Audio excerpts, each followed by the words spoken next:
Today we're going to talk about pneumothorax. So pneumothorax in a baby is when there is air trapped between the pleural space and the lung, and it can cause a lung collapse. So sometimes with babies we don't do anything for this. We watch it if it's small. As long as the baby remains hemodynamically stable, there's nothing to do. Sometimes babies do need intervention, and so today what we're going to do is a needle aspiration of the chest, and I'm also going to let you show you how to transilluminate a chest in order to see if the baby does have a pneumothorax. This can be used in an emergency situation when x-ray is not readily available, if you need to rapidly decompress the air.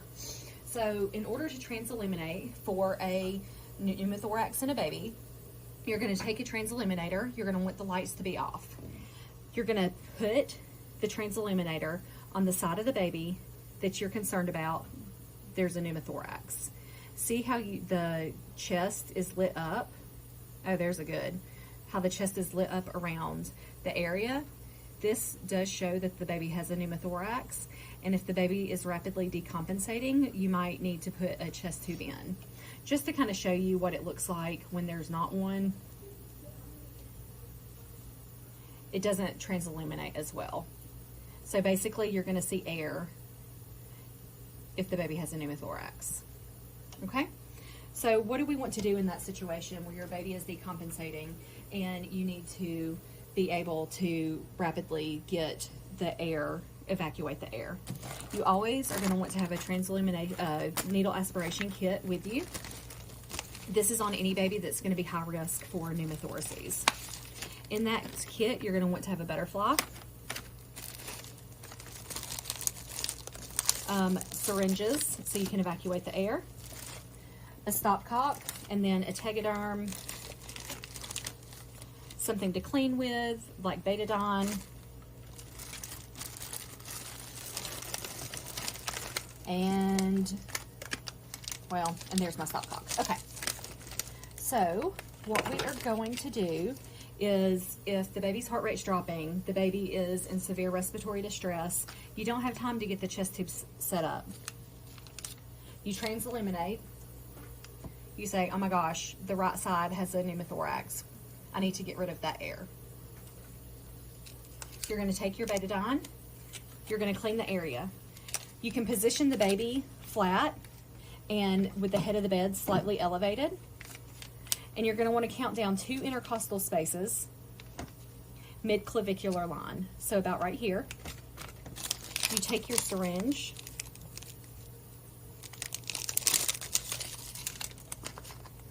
and your stopcock. And of course you need to be as sterile as possible while you do this. And that's not what I wanted. Connect the syringe to the stopcock on this side. And then you're going to open your butterfly. Take this end part off. That's the part that goes like into a vacutainer. And you're going to want to connect it to the other end of the stopcock. And you want to make sure that the stopcock is off at first.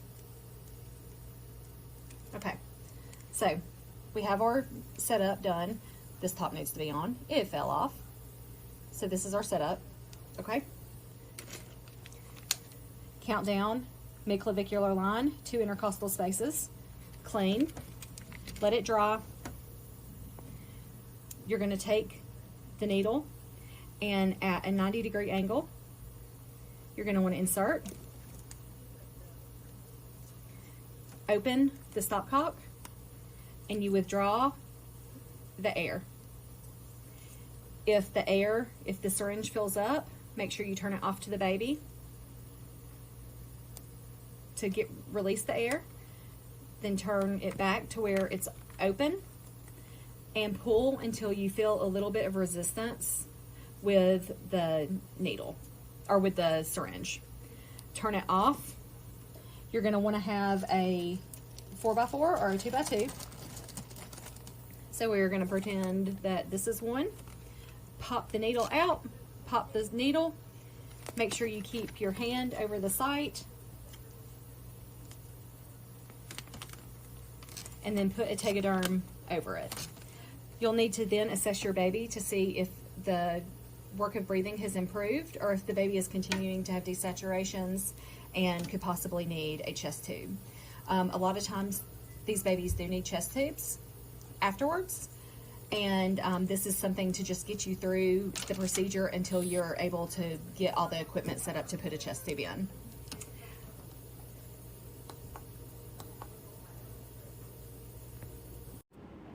Here at Neonatal Inpedia, our mission is to provide invaluable guidance and support to both parents with NICU babies and the incredible NICU staff who support them. We understand the challenges and emotions you face every day, and we're dedicated to be your go-to resource. However, it's crucial to emphasize that the information we provide is not medical advice.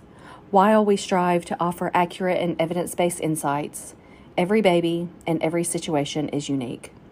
Therefore, we strongly encourage you to consult with your healthcare provider for personalized guidance and recommendations tailored to your specific circumstance. As we wrap up this video, we want to remind you that you are not alone in this journey. We are here to empower you with knowledge, offer comfort, and foster a sense of community.